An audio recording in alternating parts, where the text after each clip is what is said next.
sallallahu alaihi wasallam wassalabin ala ruhaniyah kakek guru Tuan Syekh Muhammad bin Arifin Al-Malik wassawabin ala ruhaniyah walillah kakek guru Tuan Syekh Muhammad Abdul Hamid Jamak Suari walillah kudusullah hatta ilahullah rasidin ala sayyidina Abu Bakrin wa Umar wa Utsman wa Ali wa angkuli sahabati Rasulullah sallallahu alaihi wasallam. Pertama-tama saya hormati kakek guru kami yang selalu hadir di tengah-tengah kita semua, yang mana untuk membina jiwa-jiwa kita, membimbing jiwa-jiwa kita agar senantiasa bisa menjadikan jiwa kita menjadi jiwa yang mutmainnah. Kemudian juga hormat yang sama kepada seluruh keluarga-keluarga dari ahli bait, yaitu Bapak Muhammad Wari ya, yang mudah-mudahan dengan diadakannya pengajian di tempat kediaman beliau, mudah-mudahan juga kiranya selalu beliau rahmat oleh Allah Subhanahu wa taala. Dan juga kepada seluruh para jemaah yang hadir pada kesempatan malam hari ini, yang tidak saya sebutkan satu persatu, dan juga khususnya kepada ibu-ibu kami sekalian. Jadi di sini kita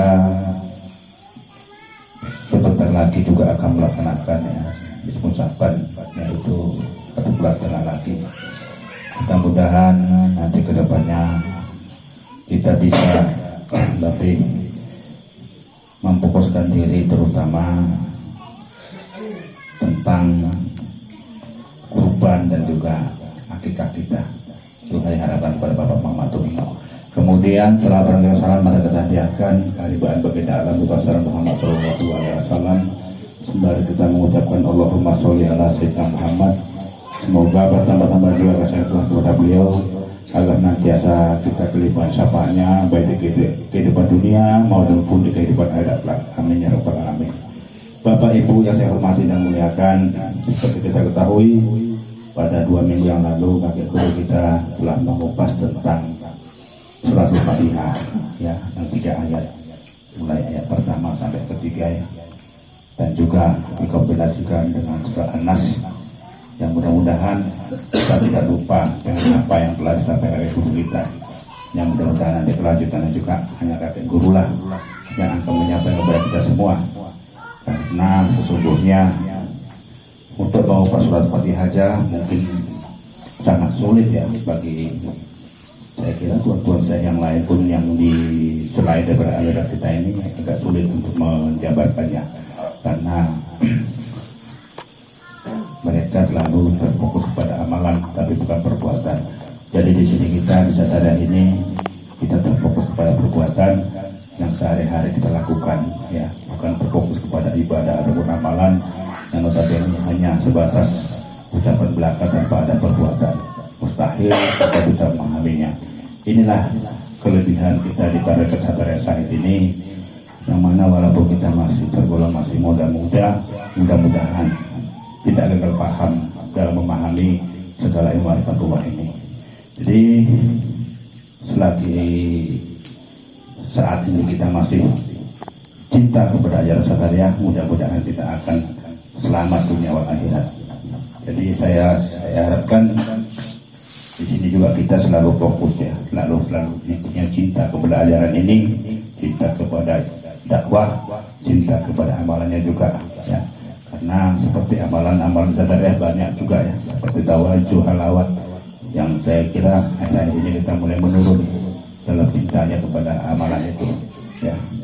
Walaupun kakek guru tidak menegur secara langsung pada kita, tentunya kita selaku manusia berpikir harusnya kita lebih sadar untuk tetap melaksanakan amalan yang telah diberikan oleh kakek guru kita. Mungkin hasilnya aja lah sebagai kata-kata pembuka dari saya.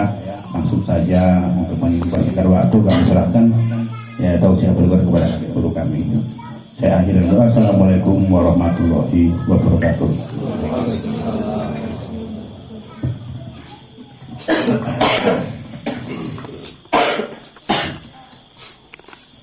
Assalamualaikum warahmatullahi wabarakatuh.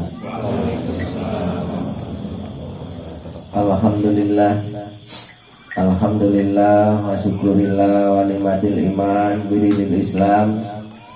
Asyhadu an la ilaha illallah wahdahu la syarikalah wa asyhadu anna Muhammadan abduhu wa rasuluhu. Sallallahu ta'ala bihil kitabil karim. A'udzu billahi minasyaitonir rajim. Bismillahirrahmanirrahim. Inna nahnu nuhyil mauta wa naktubu maqadamu wa asaruhum wa kulla syai'in ahsainahu bi imamin mubin. Sadaqallahul azim. Alhamdulillah, dengan rahmatnya Allah pada malam hari ini kita masih diberikan kesehatan iman kita, Islam kita, sehingga dapat menghadiri pengajian Ma'rifatullah di Wadah Thariqat Sataria Sakit. Mudah-mudahan apa yang kita kaji pada malam hari ini semoga bermanfaat untuk diri kita, agar diri kita lebih baik melangkah ke depan, lebih dewasa pola pikirnya, lebih bijak perbuatannya untuk menghadapi kehidupan dunia ini sampai kehidupan di akhirat nanti, yaitu hidup setelah mati. Wahai saudaraku yang hadir pada malam hari ini, tadi kakek bacakan Al-Quran surat Yasin ayat 12 yang berbunyi dengan bahasa Indonesianya, Allah menghidupkan orang-orang yang telah mati. Allah tulis segala amal ibadahnya, Allah lihatkan bekas-bekas karyanya, dan Allah himpun pada imam yang nyata. Jadi kalau ditafsirkan dengan bahasa umumnya, ayat ini untuk orang mati yang sudah dikubur di sana. Tapi kalau kita kaji marifatnya, ayat ini untuk yang baca, untuk yang baca. Karena Quran itu pedoman orang hidup, untuk dibawa mati. Jadi kalau kita artikan dengan bahasa marifatnya, Allah menghidupkan orang-orang yang telah mati, yaitu hati kita. Hati kita yang telah mati, yang gak mengenal agama, yang ditipu dengan setan, Allah hidupkan kembali sehingga ada keimanannya. Allah tulis segala amal ibadahnya. Pengertiannya itu hati kita itu, yaitu mengingat apa yang kita perbuat, keburukan-keburukan apa yang kita perbuat kita ingat kembali. Karena dikala itu kita sedang tobat. Jadi Allah tulis segala amal ibadahnya, itu perbuatan kita itu kita teringat semuanya. Dan Allah melihatkan bekas-bekas karyanya. Di situ kita tuh melihat bekas karya, bekas perbuatan kita yang lalu yang jahat-jahat nampak di mata kita. Dan Allah himpun pada imam yang nyata ataupun kitab yang nyata. Kita lihat kitabnya, tingkah laku kita itu nyata di mata kita. Itu pengertiannya begitu kalau untuk orang yang hidup. Jadi kita itu betul-betullah tobat, sungguh-sungguhlah tobat. Jangan main-main. Waktu kita itu nggak tahu, umur itu kita nggak tahu. Jangan mentang-mentang kita masih muda, masih sehat, aku masih jauh kematian, nanti mati umur 80 tahun. Iya, kalau tahu-tahu besok mati. Macamnya itu bapaknya Pak Endang, ini hari masih nyetir bawa gas, malam-malam paginya udah meninggal. Siangnya masih nyetir bawa truk, bawa gas keliling kampung, ngejar gas itu jalan-jalan gas. Siangnya, malamnya hampir pagi meninggal. Kita kan juga. Dia nggak sakit, kok bisa jualan, nggak mungkin sakit kan? Itu ya kita ini. Jangan kita mudah-mudahan kita tuh sehat, masih bisa ke sawit, kita nggak mau betul-betul tobatnya, tahu-tahu kita mati bagaimana begitu. Jadi yang kakek maunya itu kamu ini sungguh-sungguhlah tobat, ngajilah sungguh-sungguh. Kakek nggak nyuruh kamu sholat enggak, kakek nggak nyuruh kamu tinggalkan maksiat enggak, nggak pernah kakek suruh kamu tinggalkan maksiat itu enggak. Nggak kakek suruh sholat, tak suruh ngaji aja, tak suruh ngaji, tetap datang ngaji gitu aja sampai akhir hayat kamu. Jadi sholat nanti kamu itu berdirilah pada ilmu yang kamu dapatkan. Ilmu yang kamu dapatkan, ilmu itu pengetahuan. Ilmu itu pengetahuan. Jadi apa yang kamu udah ketahui, hukum-hukum kehidupan ataupun hukum agama, berdirilah kamu di atas ilmu yang kamu tahu. Sholatmu itu yang menyuruh ya ilmunya. Kamu tinggalkan maksiat itu yang menyuruh ya ilmunya. Itu hendaknya. Ya kakek mau itu kamu suruh ngaji dulu, ngaji saja, ngaji terus sampai kamu itu menimba pengetahuan dari pengajian ini, sampai menyadari bahwa kamu itu bakal mati. Setelah manusia itu mati, masih ada kehidupan yang kekal yang harus kita jalani. Setelah kita nanti menyesal, kalau ada kata kita tidak punya sekarang ini, nanti menyesal kalau dan lebih-lebih kepada orang tuamu. Memang bahasa daripada alam semesta ataupun yang kita lihat itu semua yang ada di dunia ini, semua itu yang ngatur Allah. Dan Allah Tuhan alam semesta. Itu bahasanya. Kalau kamu lihat dari sisi kegaiban, siapakah yang ngasih buah sayur pada kamu itu? Siapakah yang melancarkan usahamu itu? Siapakah yang memberi kamu itu sehat? Kalau jawaban orang umum ya Allah jawabannya. Tapi dari sisi kegaiban, yaitu orang tuamu. Orang tuamu itu wali dunia. Maka kamu itu sebelum dia itu meninggal dunia, dia mewariskan dunianya pada anaknya. Sebelum dia itu meninggalkan dunia ini, dia mewariskan dunianya kepada anak-anaknya. Dia itu mengharapkan sekali daripada hasil dunianya dia. Yang dia mau itu dia dikembangkan sampai banyak, enggak dihabiskan. Andai kata orang tua tadi kita menggali tanah 1 hektar, karena kita itu menyadari ini warisan, kita kembangkan sampai 10 hektar.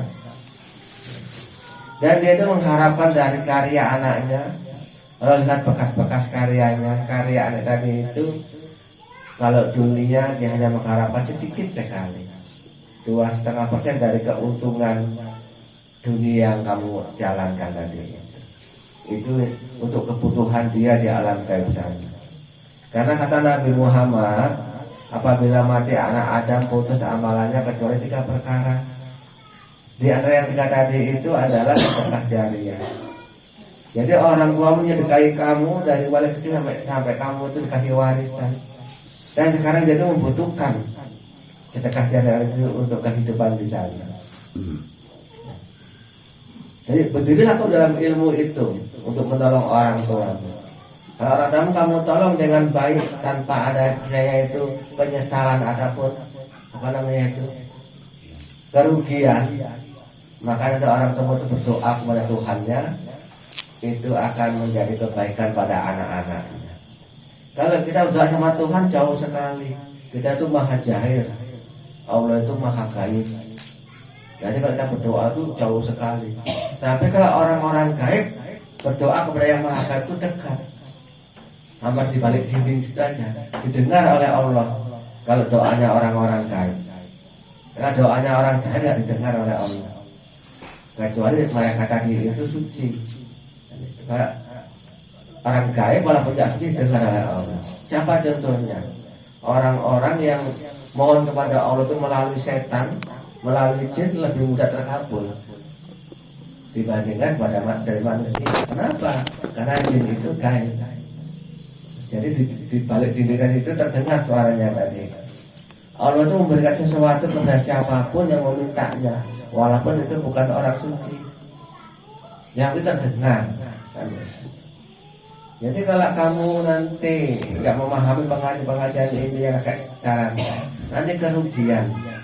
Jangan sampai nanti kamu tuh matinya menyesal setelah kamu melihat kenyataan apa yang kakek ceritakan ini, nanti kamu menyesal.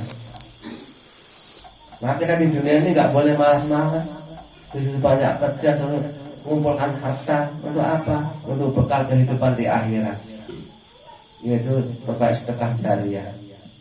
Jadi kalau bapaknya kita dulu nggak sempat sedekah karena nggak cukup untuk kebutuhan anak-anaknya, ya kita lah yang lapang ini untuk orang tua, sedekah untuk orang tua. Jangan sampai kamu nanti merugi. Orang tua tadi itu mengharapkan ilmu yang bermanfaat. Dia dulu nggak sempat jadi khalifah karena sibuk nyari nafkah untuk anaknya. Nah, kamulah jadi khalifah. Biar tertolong mereka orang tua itu dimuliakan di alam gaib sana. Memang bahasa dunianya itu nggak masuk akal. Nggak mungkin seorang tua kita yang ngasih puasa kepada kita ini.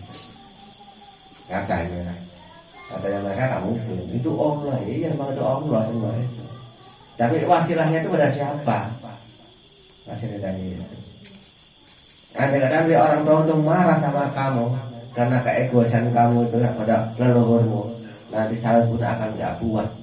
Timbul masalah-masalah, entah diserang kumbang pohon, entah diserang apa itu jamur komes itu, hanya bermatian habis, kamu betul merugi. Itu tidak bahasanya tumbuhan. Itu marahnya orang tua kita, karena kita itu enggak menghormati mereka. Kan begitu. Jadi orang tua itu mengharapkan anak yang ilmu yang bermanfaat. Jadi cobalah kamu itu dakwah agama. Karena nggak ada kebaikan, nggak ada malah kayak ada kan. Kalau ini jadi raja kebenaran, Malik Yaumil apa kerjanya? Dakwah agama. Nggak ada amal yang paling hebat selain dakwah agama. Yang dikatakan ilmu yang bermanfaat. Makin banyak mulutnya, makin banyak manfaatnya. Dan orang tua itu mengharapkan anak yang soleh. Anak yang soleh itu kalau kata orang umum yang ahli ibadah, yang taat agamanya. Tapi kalau kita ambil kacamata marifat, anak yang kata itu soleh itu kata dasar salik, yaitu sang penuntut ilmu. Jadi anak-anak yang orang-orang yang menuntut ilmu itu dikatakan anak yang soleh, salik gitu banyak-banyak yang menuntut ilmu. Itulah sebabnya kakak itu mengarahkan kamu suruh ngaji sampai saat matinya kamu.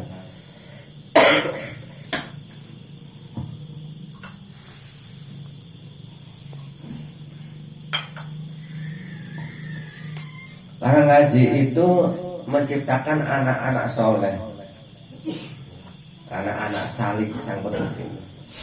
Dari anak yang soleh itu yang bisa menolong orang tua. Menurut siapa Nabi yang bisa menolongnya anak yang soleh yang bisa menolongnya. Jadi orang-orang yang mati itu mengharapkan sekali anak cucunya itu ngaji. Maka kamu sekarang ini ngaji di sini ini atas perintah orang tuamu, atas perintah kakekmu. Nyuruh kakek Malik disuruh bimbing kamu, kan begitu. Itulah dalam kekaitannya. Orang tuamu yang udah mati, kakekmu yang udah meninggal dunia itu, arwahnya itu datangi kakek, nyuruh bimbing kamu. Kamu disuruh ngaji, akan jadi yang anak-anak saleh, anak-anak sang penuntut ilmu. Itu yang bisa menolong orang tuanya. Itu yang bisa menolong orang tuanya. Orang-orang yang menuntut ilmu. Maka ada syarat tadi itu dikisahkan apa tadi itu bi imamul mubin. Allah himpun pada imam yang nyata.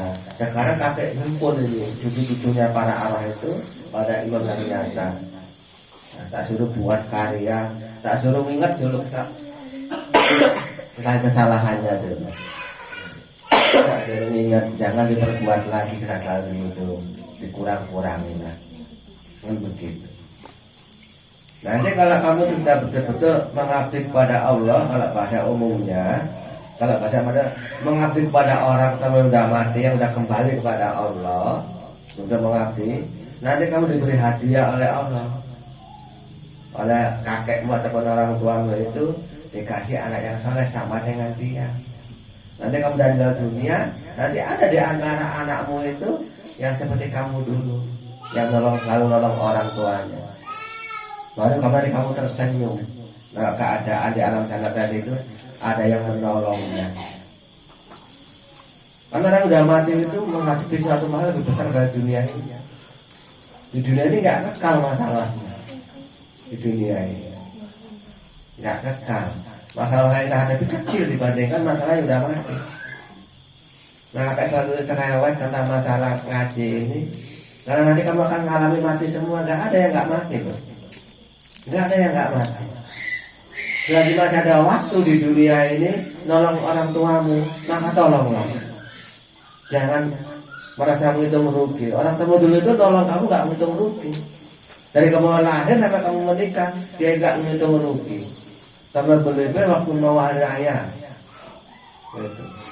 Bagaimana cara biar anak tadi itu punya baju baru, makan yang enak, punya sangu, punya duit, sampai di bela-bela jadi mau mencuri. Untung selamat gak ketahuan. Gak ketahuan, akhirnya gak jadi hadiah. Masuk kereng. Demi apa? Demi anaknya. Nggak menghitung rugi. Orang tua kita yang sama kita. Melihara kita banyak ada. Nyekolahkan. Kamu anak-anak main-main sekolahan. Ada-ada gak masuk sekolah. Sementara orang kamu nyari duit untuk bayar sekolahnya itu banting tulang. Buruh harian. Makan keringat begitu derasnya. Badan kelelahan. Demi apa? Biar anaknya bisa sekolah. Biar jadi orang pandai. Gak seperti bapak. Nggak ngitung rugi. Kenapa sekarang kita ini sudah jadi orang tua yang dikatakan mati, kok masih mau ngitung rugi orang tua yang sudah mati? Sementara udah dikasih modal orang tua kita. Kakak nggak dikasih modal kok dulu, kata orang tua. Kamu nggak dikasih modal kayak sama orang tuaku. Ya kamu dulu sekolahkan enggak? Silakan sekolahkan enggak? Berarti itu modal untuk pengetahuan, untuk mencari harta nafkah. Ada kata ada yang nggak harta itu apa? Apanya warisannya dikasih warisan ilmu, ya itu disekolahkan sampai tinggi, sampai SMA. Dari situ kamu bisa pikirnya jernih. Nggak ada orang tua yang nggak kasih warisan pada anaknya, nggak ada. Semua kasih warisan. Dengan warisan ilmu yang dia disekolahkan, warisan harta walaupun sedikit. Ya. Tapi semua itu demi anak-anaknya. Itu rela meninggalkan apapun. Cuma andai kata dia itu nggak rela untuk anaknya, dia kira-kira mau mati, sebelum kira-kira mau mati, kira-kira udah tua lah sakit-sakitan mau mati, dia mungkin dia tuh cari pengacara, mengatakan apa namanya itu, yang itu apa hartanya itu namanya itu, notaris yang itu. Nanti kalau aku mati hartaku kumpakan ke masjid semua untuk sanggup aku ke alam gaib sana. Nggak ada yang wajib gitu kan? Untuk anak-anak. Ada yang tahu orang tua itu egois pada kamu. Harta itu diiman balik pak. Kira-kira kamu rugi nggak? Nggak bisa kamu melawan notaris tadi itu kalau dari orang tua yang misalkan. Nanti kalau aku mati anakku satu pun nggak ada kakak harta. Jadi hartanya buatkan masjid di kampung kamu di sana. Untuk apa? Untuk orang-orang ibadah biar aku dapat pahalanya di alam gaib. Tapi nggak begitu orang tua. Kalau aku mati nanti hartaku dibagi-bagi dengan anak-anakku dengan cara adil kan begitu kan?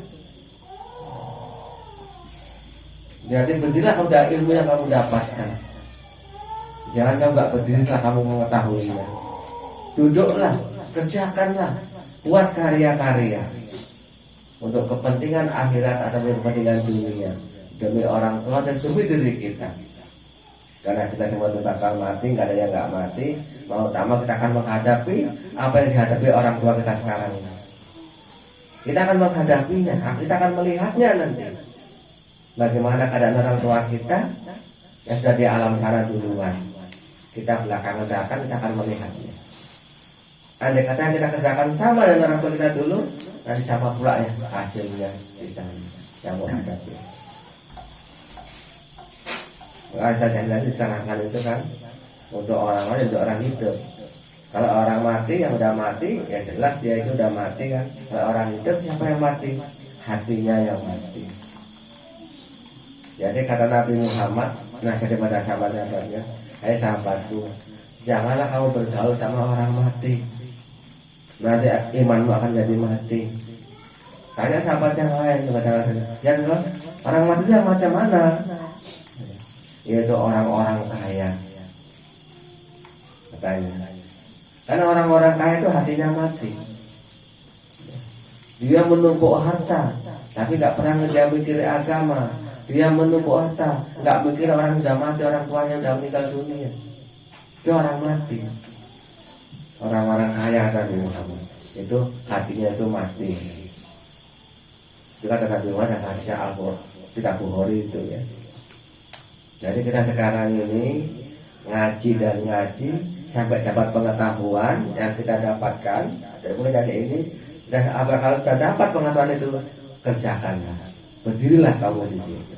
Kalau kamu dapat pengetahuan sholat, maka sholatlah. Kalau kamu dapat pengetahuan yang baik, maka tinggalkanlah maksiat. Kakek nggak nyuruh. Dari ilmu yang nyuruh kamu, supaya kamu itu mendapat satu kemenangan di alam dunia dan akhirat. Kita tanpa dalam ilmunya, kita sia-sia belaka. Kita memimpin sesuatu umat nggak punya ilmu memimpin, gagal. Kita ingin jadi orang kaya tapi nggak punya ilmu kaya, gagal. Kita ingin jadi dukun tapi nggak punya ilmu dukunan, gagal. Jadi ada kata kamu dapat memperdukunan di pengajian ini, kerjakan. Untuk apa? Untuk bermanfaat dirimu sendiri dan orang tua. Kalau bahasanya kepada Allah. Orang itu udah kembali pada Allah, bukan sifat, bukan sifat lagi. Yang udah kembali pada Allah namanya wali Allah. Kalau bahasa jahilnya. Kan ya kan udah kasih gambaran di 100 dalil alam semesta. Daun kayu itu berasal daripada tanah, diserap oleh akar kayu, lalu jadi daunlah kayu. Daun kayu dengan tanah jauh beda wujudnya. Wujudnya. Tapi ketika daun kayu jatuh ke tanah dan membusuk di tanah, adakah daun kayu? Enggak ada, yang ada tak? Hilang daun kayu. Kamu itu yang dari Allah. Jadi Allah yang jauh beda wujudnya.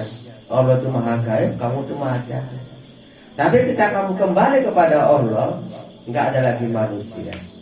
Yang ada hanya Allah. Tapi karena kita pernah hidup namanya manusia, maka dikatakan walinya Allah. Karena Allah Tuhan alam semesta itu zat yang esa, qadim lagi bakok, nggak seumpama apapun. Dia nggak berubah-ubah, dia nggak berbentuk apapun, dia nggak bisa dijangkau akal manusia, dia nggak bisa dilihat oleh apapun. Latut rikuhul absoru wahwa yudrikul absara wahwa latiful khabir. Tiada satu mata yang bisa melihat Allah. Malah Allah melihat pada matanya itu. Allah itu maha halus dan maha memberi kabar. Jadi gak akan berubah. Jadi ada orang itu mengenal Allah, nampak Allah, itu udah orang-orang gila. Berarti Allah itu benda yang bisa dikenal-kenal. Jadi siapa yang kamu kenali dirimu sendiri? Yaitu kamu kaji dirimu sampai menjadi walinya Allah.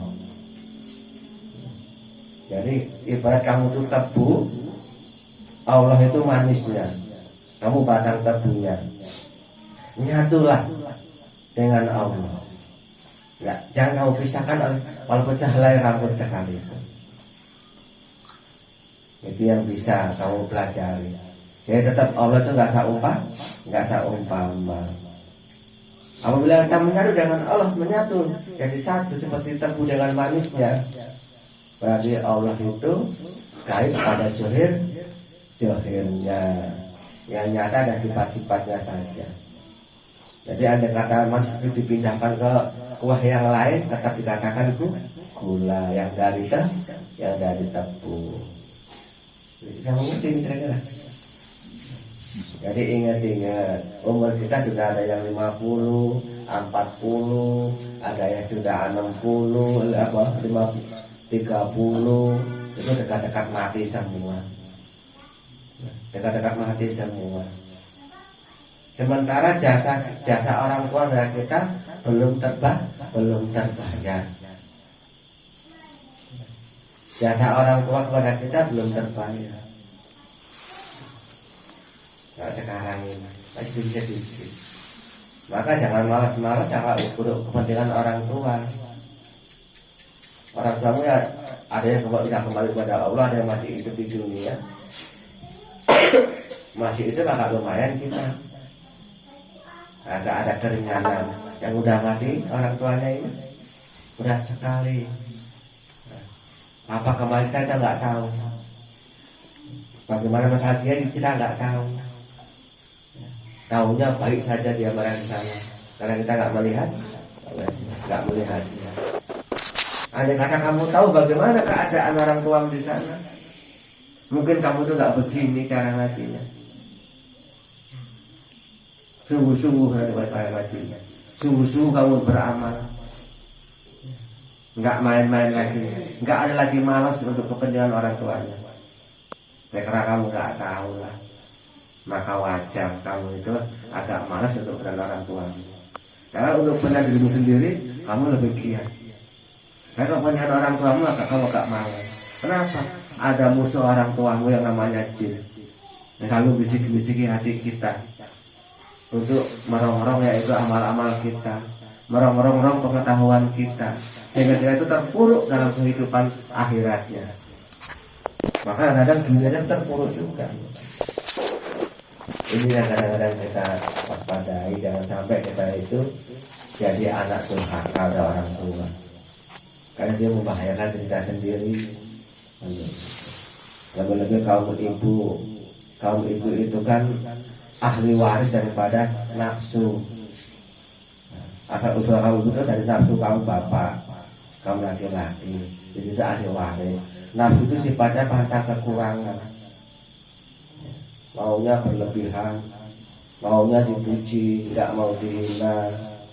Kalau masalah untuk agama itu pelit sekali kamu itu. Ya, kalau untuk arisan mak lomba-lombahan itu sifat kamu yang begitu. Wajar di mana-mana, nggak di sini, di mana-mana begitu. Seluruh dunia ya macam gitu. Kalau untuk agama payah sekali. Ya karena untuk arisan mak lomba-lomba. Sampai rumahnya di model neraka ada yang apanya. Ingin yang unik, ingin yang antik, ingin yang lain daripada yang lain. Tadi kalau kawan-kawan kami datang ke sini, mak rumahku lebih hebat kan begitu. Tapi dia tidak memikirkan bagaimana keadaan orang tuanya yang sudah meninggal dunia, bagaimana keadaan neneknya, kakeknya yang sudah meninggal dunia, nggak terpikir olehnya. Yang terpikirnya kemauan sendiri, bersenang-senang di dunia ini, biar dipuji-puji oleh yang lain. Itu aja kamu itu kamu memang begitu, bukan menyudutkan, nggak memang begitulah. Tujuannya apa kakak gambarkan ini? Biar menyadari masih ada kebaikan yang wajib kita kerjakan untuk orang tua kita yang udah mati itu. Suatu saat nanti kita akan mati. Kita renungkan aja kita. Suatu saat kita akan mati, akan melihat bagaimana keadaan yang orang udah mati. Jangan sampai kita menyesal dan dikasih peringatan. Kalau belum dikasih peringatan, Allah itu maha pengampun. Orang tua itu maha pemaaf. Waktunya di dunia dulu. Di dunia dulu masih orang tua masih hidup, kamu berbuat jahat. Sampai kadang-kadang jengkel orang tua, sampai orang tua itu buat malu di masyarakat. Dimaafkan ya sama orang tua? Tetap dimaafkan. Gak pernah membenci anaknya orang tua. Tetap menyayangi. Itu ciri khasnya orang tua. Memaafkan lalu memaafkan. Tapi ketika dia itu masuk ke alam gaib sana, mereka ada yang luar biasa yang menyiksa dirinya, hampir-hampir nggak mampu menghadapinya. Hanya sedikit beban mengharapkan bantuan dari anak-anaknya. Sedikit kali untuk harapan pada anak-anaknya, nggak banyak-banyak. Yang penting lepas daripada masalah. Hanya itu yang maunya orang tua. Sedikit sekali yang mengharapkan bantuan. Itu pun kadang-kadang anak-anaknya lupa semua. Hilang angan-angan untuk orang tuanya. Berbudaya leluhur tadi itu hampir hilang sekarang. Hanya berbudi bahasanya pun hampir hilang. Karena masalah budi hampir hilang di muka bumi. Yang ada yaitu kedojalan yang ada di mana-mana. Kalau kamu belum dikasih peringatan, Allah itu mampu maaf. Allah itu maafkan. Memang anak pun salah aku, nggak tak suruh ngaji anakku. Jadi nggak ada yang memperingati, nggak ada yang nasihati. Dimaafkan. Karena udah ngaji, kamu langgar juga, nggak kamu sayangi orang tuamu. Nanti kamu yang merugi. Ya. Jangan masih itu yang kamu sayangi orang tuamu, udah mati nggak kamu sayangi, kamu biarkan. Coba nanti kalau kamu sudah jadi orang tua, sudah jalannya payah, makan susah, namanya pikun, dibiarkan sama anak-anak macam mana yang nasib pulang. Entah tidur di mana pun nggak tahu. Kamu udah tua, pikun, nggak tahu arah, ya. Tahu pikun? Orang tua yang lama itu, nggak tahu arah, makan nggak, udah lupa lagi, makan lupa. Lalu anaknya biarkan saja gitu, macam mana? Kan menyedihkan gitu kan. Dia ingin bersama anaknya akan pulang ke rumah, tapi nggak tahu jalan ke rumah, tak kemana-mana dia tidur di emperan tak kemana. Itulah orang-orang yang mati dari kesusahannya, sampai mirip dengan itulah kira-kira. Andai kata nggak ada yang nolong, bagaimana nasib orang-orang tua yang sudah meninggal itu? Nah, kita wajib menyayanginya, kita yang masih hidup ini.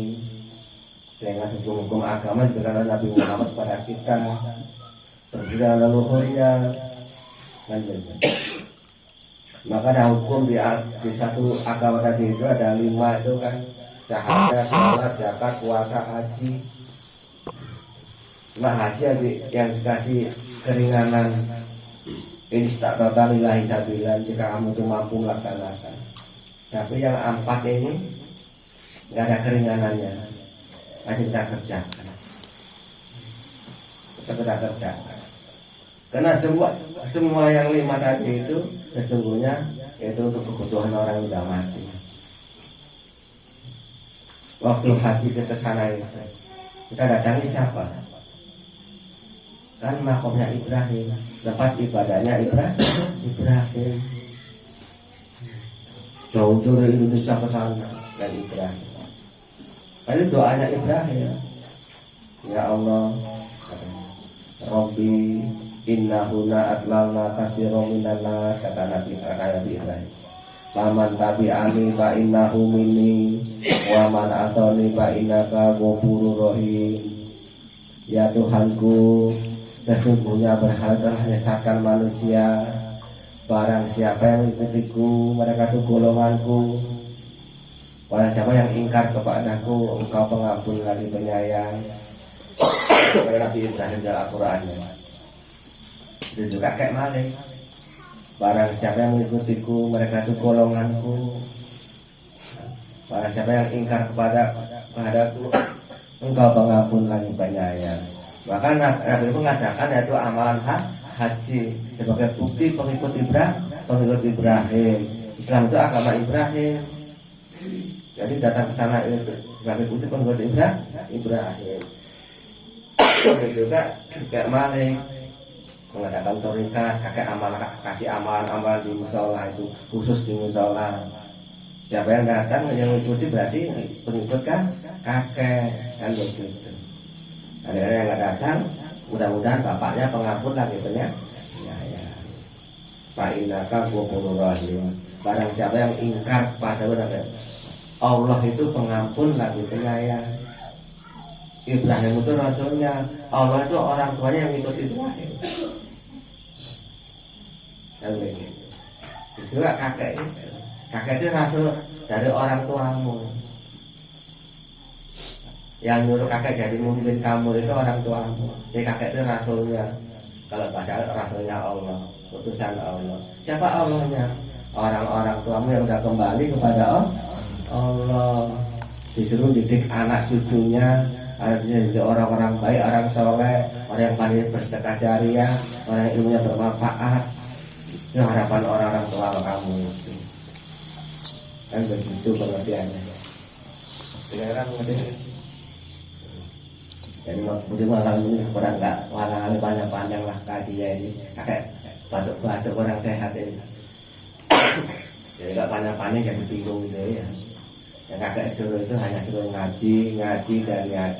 Setelah kamu dapat pengetahuan dari pengajian ini, berdirilah kamu, beramallah kamu dalam pengetahuanmu itu. Nanti kamu dapat ilmu perdukunan, jadi dukun kamu untuk kepentingan orang banyak. Kalau kamu dapat ilmu apa, kamu paham dengan ilmu halifah, jadilah kamu halifah untuk orang tuamu. Kalau kamu dapat ilmu sedekah, sedekahlah kamu untuk orang tuamu. Kalau kamu dapat ilmu sholat, salah kemudian kamu tinggalkan sholat untuk orang tuamu. Mudah-mudahan orang tuamu itu doanya baik terhadap kamu. Kalau doanya baik orang tua, seluruh doa itu yang makbul doa orang tua kepada anaknya. Kalau doanya anak kepada orang tua makbul nggak? Makbul ya, tapi anak yang soleh kan begitu. Kalau yang nggak soleh nggak makbul. Nah kalau doanya orang tua walaupun nggak soleh makbul kepada anaknya. Itulah gambarannya. Mudah-mudahan pada malam hari ini kita semua dapat peringatan daripada Allah untuk mengenang kembali yaitu nasib orang-orang tua kita yang telah meninggal dunia, bagaimana keadaan di alam sana, dan kita harus mengertilah sebagai yaitu balas budi terhadap orang tuanya. Usikum wa nasidakallah. Kakak tutup dengan doa. Assalamualaikum warahmatullahi wabarakatuh. Waalaikumsalam warahmatullahi wabarakatuh. Alhamdulillah Bapak Ibu kawan sekalian, itulah tadi kisah ujian dari kakek guru kita yang intinya untuk memperkuat ya, rasa cinta kita kepada orang tua kita yang sudah tiada pada umumnya. Ya, jadi tadi kakek juga mengubah bagaimana caranya kita untuk menyayangi orang tua yang telah tiada. Ya, pertama berbanyak sedekah, ya, zakat, infak, dan salawat dan lain sebagainya. Ya. Yang kedua berbanyak itu rajin-rajinlah untuk mengaji. Ya, telah diberikan suatu kemudahan bagi kita, amalan-amalan. Ya. Nggak perlu kita harus umroh ke Mekah ya, dengan membawa duit begitu banyak, itu penting memang, tapi butuh modal yang banyak. Padahal orang tua kita ada di musola jantan, tidak pernah kita kunjungi sama sekali. Ya, bahkan kita lupa bahwa di situ tempat orang tua kita. Ya umroh kita di situ. Ya, tawajud tadi, ya, halawat tadi. Ya, kenapa kita lupa? Ya, tapi godaan jin pada diri kita makin tebal, makin tebal sehingga kita lalai. Tapi kita dirubah sama sekali. Nah, akhir-akhir ini saya lihat seperti itu. Ya. Tapi saya hanya diam, dirubah karena saya tidak bisa lagi melakukan apa-apa. Ya. Saya paksa nanti patah, dilulur sama api juga payah. Ya, kan? Ya, daripada saya paksa luruskan nanti patah, ya biar dulu mengikuti arus saja dulu. Itu sebenarnya yang saya harapkan dari bapak-bapak semua, jemaah-jemaah di sini. Ya, tentunya juga dari dukungan ibu-ibunya ya. Ibunya penting karena hebatnya seorang suami itu karena hebatnya seorang istri. Istri mendukung perjuangan suami pasti akan berhasil. Ya, demikian juga masalah dakwah kita itu kalau nggak ada dukungan istri, ya mudah nggak ada artinya. Ya, ada kakek guru tadi, ada kakek tadi kan katakan nama kita. Ya. Bagaimana siapa itu Allah itu sudah kita kenalkan. Ya.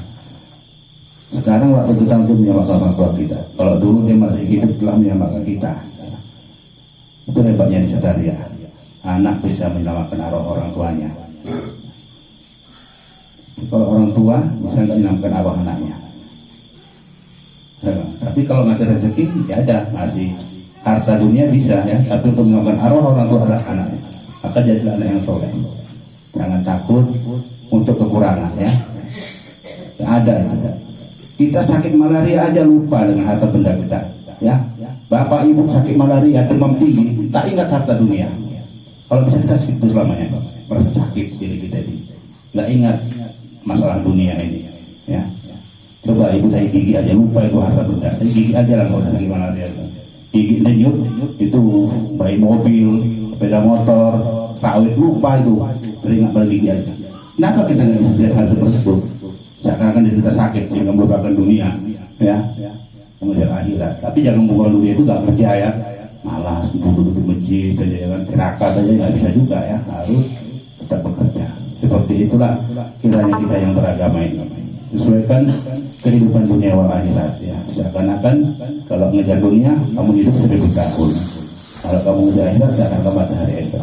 Nanti kalau nikmat dari diri kita itu diambil sikit-sikit sama Allah, kita merasa udah ambiar bahasanya, kalau bahasa Jawa itu agak lagi gitu apa lagi kepada kehidupan dunia ini. Nanti nggak apa-apa. Sekarang nggak apa-apa, kerja berat segala macam, lupa mengaji, kadang lupa amalan-amalannya nggak masalah. Kakek nggak nyuruh kita sholat tadi kan, nggak nyuruh kita ibadah banyak-banyak, hanya disuruh ngaji sama matinya. Agar kita punya ilmu, setelah punya ilmu kita gunakan untuk kebaikan ya.